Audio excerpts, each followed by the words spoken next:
Hello everyone and welcome back to Let's Play Hearts of Iron 4 Last Days of Europe with me, Alpha Pi Omega, and the Greater Germanic Reich.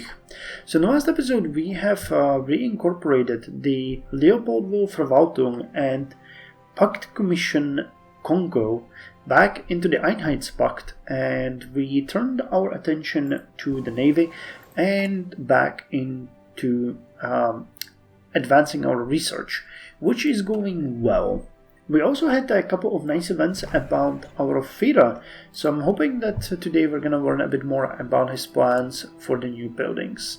The economy, as you know, is going well. Debt to GDP dropped below 86%, now at 85.8. It's going to lower even further, and we're building some new dockyards so that our new other class refit that's gonna happen is going to be is going to be deployed. Actually, what did we use for the previous one? I think we had 50 fighters and further close air support, but I'm not entirely sure, so let's check it out. Adler. Yeah, 50 and 30. Okay. So let's get the same thing going on here.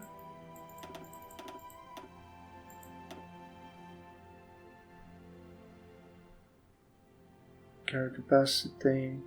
Oh, this is air wings. Okay, sorry. So we have to go like this. 5 and 3. Okay. Naval bombers. We don't have naval bombers. We have close air support. I don't think there was the ability for us to research naval bombers, was there?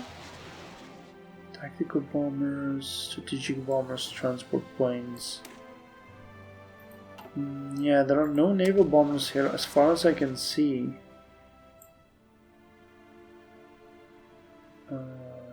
Not at all. Yeah, there's no naval bombers as far as I can see. I mean, tactical bombers, yeah, but there's no submodels here, so I don't know what the game means. Let's unpause it though and continue. Oh wait, no. We need to set the next focus. Which one was it? Here. Prepare intelligence infrastructure. The Reichsnachrichtendienst has expressed a keen interest in the new advancements made by our research and has requested the prototypes to be streamlined and mass-produced. As a matter of fact, they are suggesting to create an entire infrastructure dedicated to storing, sharing, and transmitting secret information. The service, which they have called Netsram, while still a dream for now, would allow for the rapid transmission and the completely safe storing of all our military secrets, and for even more efficient ways to keep potential enemies or terrorists under control.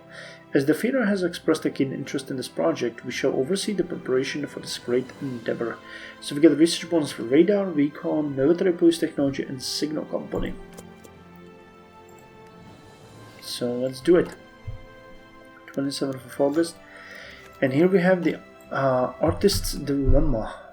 Okay, the architect looks with satisfaction at his work. The foundation and the main frame of the building he has been painstakingly designing are done and ready to be built.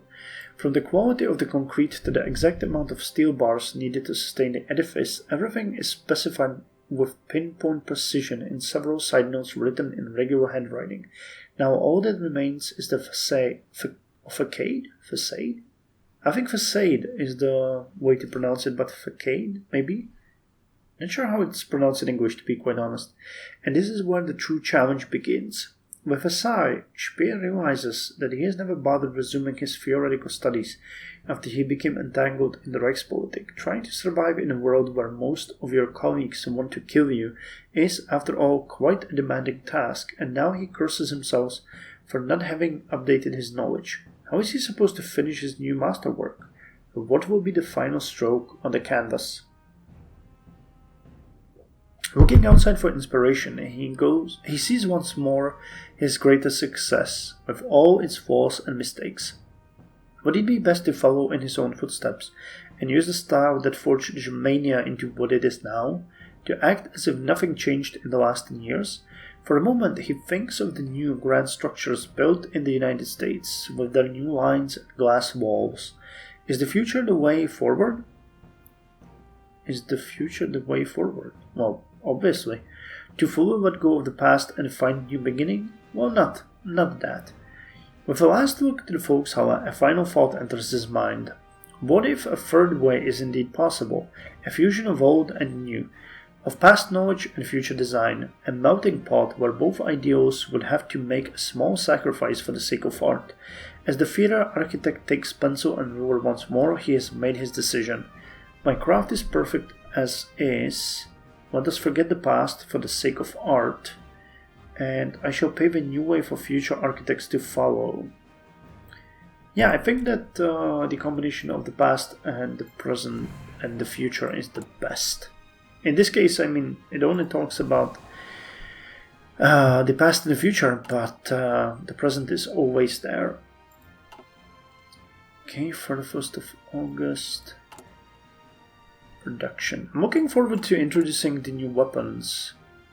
The Mauser Lag G1A3. It's looking a bit like Kalashnikov, the AK-47, but I mean, there's nothing wrong with that, right? Phases, antiphases, and synthesis. As Speer reflects upon his choice, suddenly the truth dawns on him. Didn't the Romans take the arch from the Etruscans, the columns from the Greeks? Didn't they study the Egyptians and their stylized forms? Yes. Did this make them any less Roman? No. On the contrary, they grew with everything they learned, every new notion, concept, techniques they absorbed. They didn't accept passively the foreign influences, but neither did they remain closed in their own little world. They assimilated, all following their own criteria. Everything put into perfect place for it to shine the brightest. The solution, the breakthrough Speer needed, is there. The architect resumes his work, his mind a melting pot. Slim, graceful stone columns hiding the steel inside them, just like his new Germany, beautiful and proud, a steel gauntlet inside the velvet glove. The glass would take new forms, curved and elegant, fitting into the facade's fronton, and reflecting the light into a majestic eagle holding the laurel of victory. A rainbow of colors, mitigated by the pure white of the stone, would marvel the visitors without scaring them, a comforting feeling of brightness and warmth. As the first rays of morning relieve his tired eyes, the architect turned Führer can't help feel satisfied. This time, perhaps, the first in his... and this time... what happened there? Something changed here, but I'm not sure what that was. As the first rays of morning relieve his tired eyes, the architect turned Führer can't help feeling satisfied. This time, perhaps the first in his entire life, he has created something entirely new, a new style, a new fashion. Perhaps it will never take foot, but it doesn't matter. An artist works for himself first and foremost, and he finally understands that he is, indeed, still an artist. Now, a new work awaits him, his masterwork, the coronation of his craft, to rebuild the Reich, to rebuild it into what it was always meant to be, a nation fully capable of embracing future without forgetting the past. As the craning staff opens the door and jumps, seeing the Führer still inside, Speer greets them with a wide grin. This is a great day for Germany, the first of many to come, a new dawn, a wonderful dawn. So we gain 10 political power and 3 base stability. Have we prepared the intelligence infrastructure? Okay, and we need to go with maximum investment to be able to bring the Netsram online. So let's do that. The GDP dropped even further, which is amazing. Now we could cheat here a little, and I'm saying this because I know someone is going to mention this in the comments, that I can now increase it, and once we finish the focus, we could lower it and save the expenses for this month, but I'm not going to do it. If we increase it for the sake of the event, I'm going to let it run an entire month before we lower it. Bring the Netsram online. We are finally ready. After long and expensive preparation, everything is ready to bring our first long-distance informatics service online. By transmitting a data file through Netsram between two distant facilities, we shall not only prove our superior ingenuity, but also inaugurate a new age for the Reich. With Netsram, Germany finally stands proud among the modern nations of Earth once more. No longer shall the German people look in envy as the world leaves us behind. No longer shall our peers laugh at us for being outdated. No longer shall the Vaterland wilt under the weight of its own inefficiencies. Praise our great Führer, for he has brought us into the future. So, we gain computing plus 10%, counterintelligence plus 1.5, decryption power plus 20, cryptology level plus 2, and we get Netsram comes to life. Decisions available, a lot of them. Yeah, it looks like that we're paying the conjuncture bucket from our own pocket and not from here. So let's go with tradesmanship initiative, poverty reducing initiative, and education investment, because these look like something that we really should get.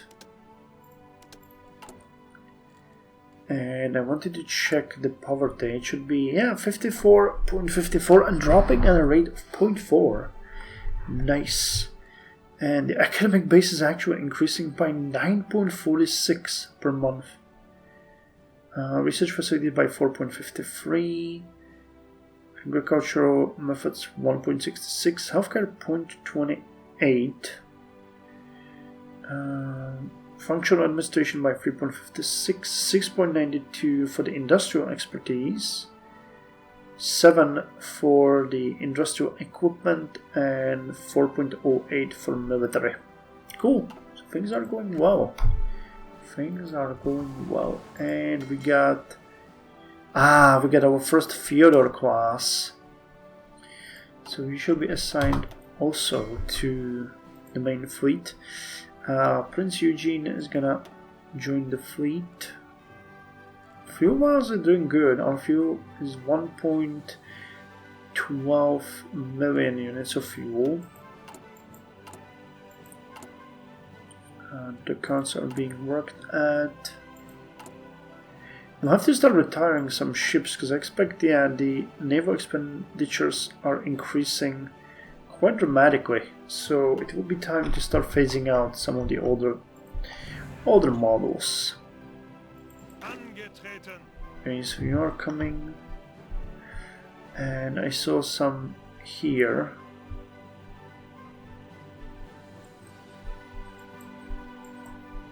Or are they?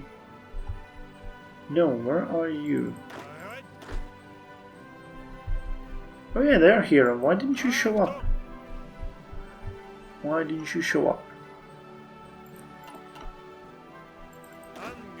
And you will be there very soon.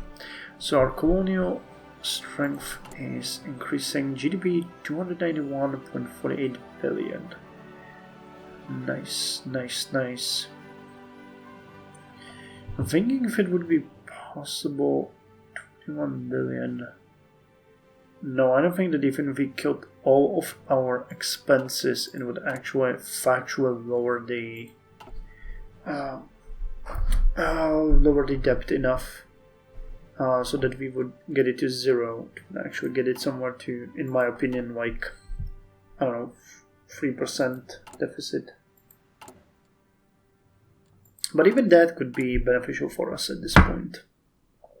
Because again, the debt to GDP must lower as much as possible before we get involved in some major conflict. And major conflict we might see.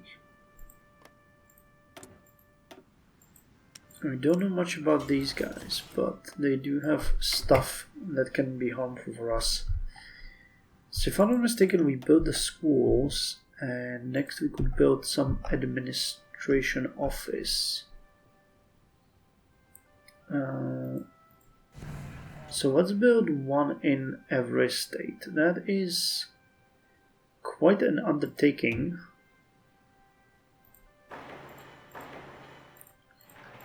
But I think it's a good idea.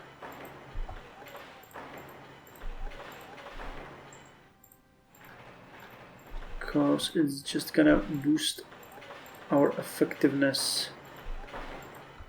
Okay, we can't do anything there because we get the dockyards over there.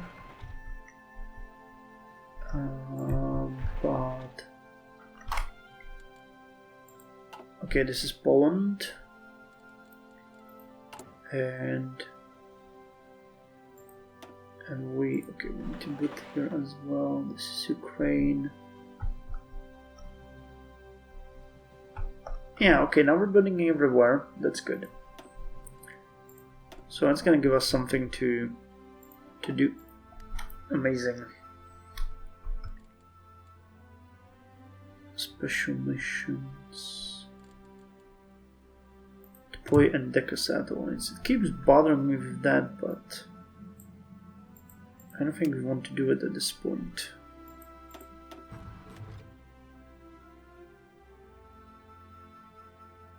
We could now go and deal with the Ordenstaat. That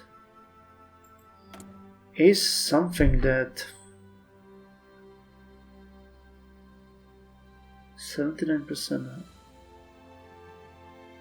75. No, I want to save the money at this point. Really, we need to be frugal with our costs. It's really easy to say that we want to do stuff like that, but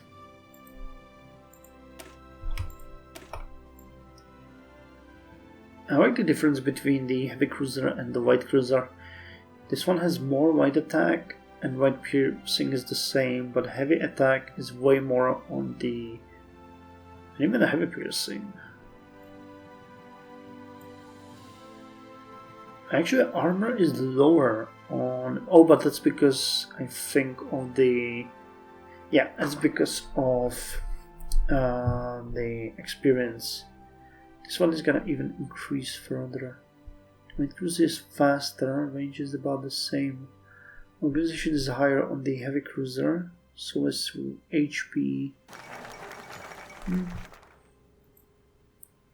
It's not bad. Okay, Netsram is online.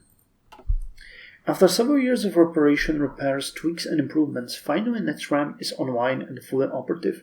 This new and incredible advanced system, linking together all computers in the most important research facilities and government bureaus all throughout the Reich, allows for incredibly fast transmission of any sort of data, from text to images, dramatically improving coordination between the various institutions. While Netsram's main purpose is to help scientific research and increase bureaucratic efficiency, few doubt that the field will experiment with its use in the fields of military and espionage. After that, who knows, perhaps the system can be expanded and adapted for civilian use. Still, one thing is certain, with the achievement, the Reich has finally entered the future. And what do we have here? Netsram comes to life. All lights in Germany were pointed at the Universität Göttingen. In a secluded room, deep in the bowels of electronics research wing, dozens of engineers, academics and simple students were crowded together around the large machine. By their expression and the excited comments, one would think they resembled children waiting their turn to enter a bakery shop, and in a way they indeed were. A large machine stood in the middle of the room, towering over the assembled people. At a human level, a small screen and a keyboard were encased in the metal. The screen had nothing on it, but soon it would change. In a very similar room in Germania, the central hub of Netsram has been activated, and the network spanning the entirety of the Reich was officially active. In a few moments, a message would arrive from the main device, and the result of this first test would show whether the experiment had been a resounding success or a humiliating failure. The screen buzzed with life, and everyone almost turned into a giraffe trying to look at the screen. Letter after letter, it appeared. "What is your name?" Cheers erupted across the room, and with trembling hands the university dean answered, "Walter Bothe." Another few seconds, then a second message. "What is your quest?" To which they agreed upon answer, "To further science." Finally the third and last, "What is the airspeed velocity of an unladen slow?" Oh, really nice Monty Python reference here. Silence fell in the room. This wasn't the correct question. Was there a problem? A bug? A hacker? Then the student asked for permission to write, and once he had it, he quickly wrote, an African or a European swallow? 2 minutes of tense wait until the screen finally buzzed again. Scheisse! Cheers and laughter erupted once more. A great day for Germany. Okay, so that concludes the scientific tree. And now we can continue here. So, is there anything that we would like to get? A different kind of... this, well... For some reason this is hurting our GDP though. Is it because we are too... I think we are just too reformist now. Treating wounds. This is starting to invest into other, like Russia, increasing their GDP growth. Let's go with... Wow, these ones are expensive. Köln, Aachen, Ostpreußen. But this leads to a huge GDP growth. Okay, so Council of Gods. IG Farben, one of the world's largest conglomerates, is a blight of Europe, comparable only to the NSDAP. They were with the Hitlerites from the beginning, missing no opportunity to profit from the late Führer's cruel, barbaric ideology. Presiding over it from the shadows was Hermann Josef Ups, a true wolf in sheep's clothing, if ever there was one. To the party, he is an untouchable god, to the corporate world a model executive, to us the greatest threat we face after Field Marshal Schörner. We must break App's power, politically and financially. Too long have his crimes gone unaccounted for, and this sway over Germany's... Too long has his crimes gone unaccounted for, and his sway over Germany unchallenged. As the world's more powerful banker, he has virtually unlimited resources at his disposal, so we cannot hope to destroy him by pure financial means. We must instead employ more direct means. We must slay the beast, and to do that we shall bleed it out before going straight for the heart. Abs will regret the day he sold his soul in the pursuit of wealth. So we get Council of Gods event, political power increases by 80. We spend 3/4 of a billion, but we get a huge boost in GDP, and eventually it's gonna lead to a massive increase in growth. Okay. And we get another destroyer finished. Yeah, the naval expenditures are starting to increase. We have to be careful here. I'll have to start... I will have to start retiring some ships.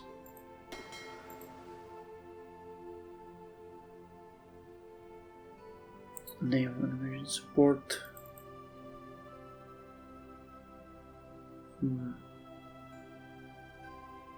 Diplomatic reinforcements. Airbase in Adler, huh? Only older ships are gonna be retired. That is something that we know is gonna happen.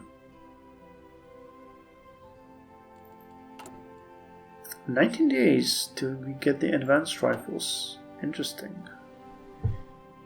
Okay, October has gone in the past. Debt to GDP 85.3%. I'm gonna actually lower the scientific expenditures to minimum.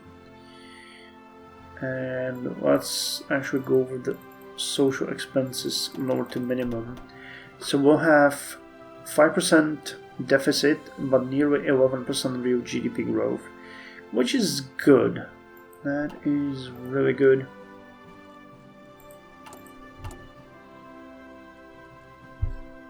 Makes me actually very happy. So have you guys... Yes, you have arrived to Leopold. Well, you can join the... Well, it's called Boer Garrison, but that's not the case. trickster, desert fox, and improvisation expert, and you are ranger and fight in savannah. Okay, let's leave you there.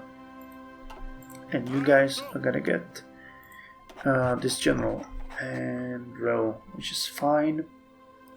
And the boar garrison is gonna be renamed to Leopoldville garrison, and you will be stationed in this area to defend. And defend not the coastline, not the air bases, not forts or supply hubs, just victory points and port.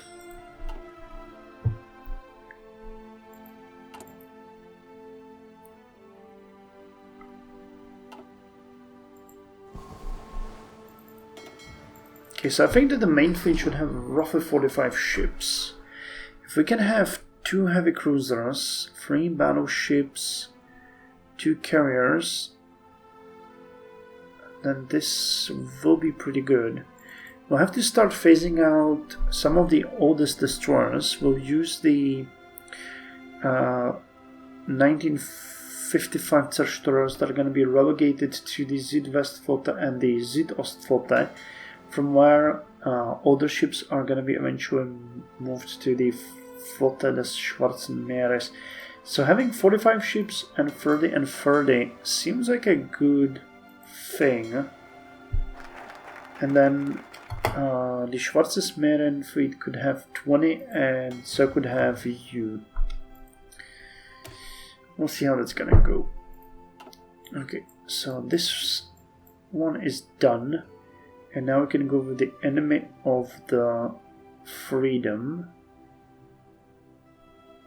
Send in the Wehrmacht and then Führererlass.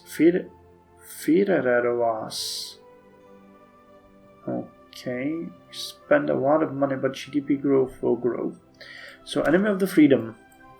To hell with caution, no plan ever survives contact with the enemy, as Herr Speidel would say. Ingefärben is an enemy of freedom, and therefore an enemy of the state, people, and, helpfully, the Führer. If they want war, they'll damn well get it.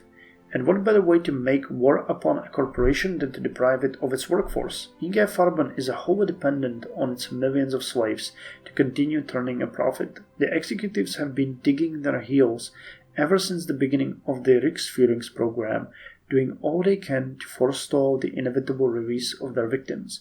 But their schemes and mitigations are no match for the might of our apparatus of state.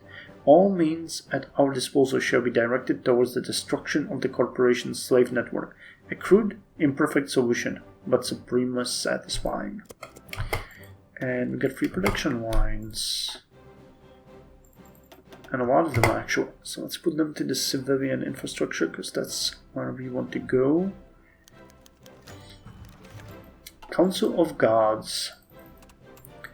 Hermann Josef Ups is not a man, he is a force. With his throne built on the backs of German victory, industrial technology, and piles upon piles of slaves, he rests on the profit of many companies. But there is one in particular that stands out, a company that serves as a true testament to Ups' profit-driven motives and the costs that come with it. Ingefärben is a chemical and pharmaceutical conglomerate. On a surface level, it is nothing more than a megacorporation pulling its strings across all of the Reich, its colonies, and further abroad than that. Under the helm of Hermann Josef Ups, it has risen to become one of the most powerful actors within the government, not only having wide-scale influence in large parts of the Einheitspakt, but fielding their own private mercenary company, as well as a heavy, if not total, reliance on brutal slave labor. Having reaped the rewards of a victorious Reich, Ups has certified his reputation of what it has to be successful as a German. Out and active, he has crafted a carefully made image of an apolitical yet loyal businessman serving the interest of the Reich. Yet under the guise of an honorable and capable man lies a bloody history driven by a single desire. Hermann Josef Ups, under the wraps, is an incredibly cunning and ruthless man. It can be safely claimed that his economic empire stretches from sea to shining sea, and that his business acumen remains one of the most unrivaled in the whole world.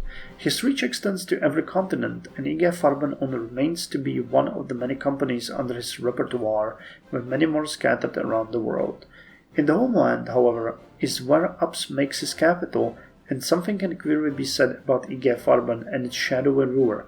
It is a threat not only politically and economically, but morally as well. It stands as a testament of success to relying on slave labor, an idea unworkable in the long run, yet here it stood as a shining jewel in a pile of riches. If Erhard is to collapse this rotten structure from the inside out, all his genius would be for naught, if not first to invest it into the largest threat that stands before him. A titan which will force Germany to bend under a system that cannot hold forever. Hermann Josef Ups is a force, one that must be stopped. And let's read this last event that we're going to end the episode. I'm going to do one more in this session and then I'm going to head to bed. Kwantung Army coup in Manchuria. The dust has cleared in the aftermath of the death of the puppet Emperor Puyi in Manchuria. It is now clear that the Kwantung Army, exploiting partisan activity in the northeast and other internal tensions reaching a breaking point, has seized power and abolished the civil government. With Puyi dead, the last pretense of Manchurian sovereignty seems to have been robbed, with the monarchy now abolished. To further consolidate the rule, the Kwantung forces have begun a rash of purges in the previous government and committing the notoriously blunt instrument that is the Kwantung Army to quell civil disturbances in the country once and for all. Whether or not they succeed, it is clear that the future looks even bleaker for Manchukuo than it did while Puyi still drew breath. It was to be expected, really. Okay, and on that note, we're gonna end the episode here. I thank you very much, and I'll see you in the next one. So till then, you guys take care.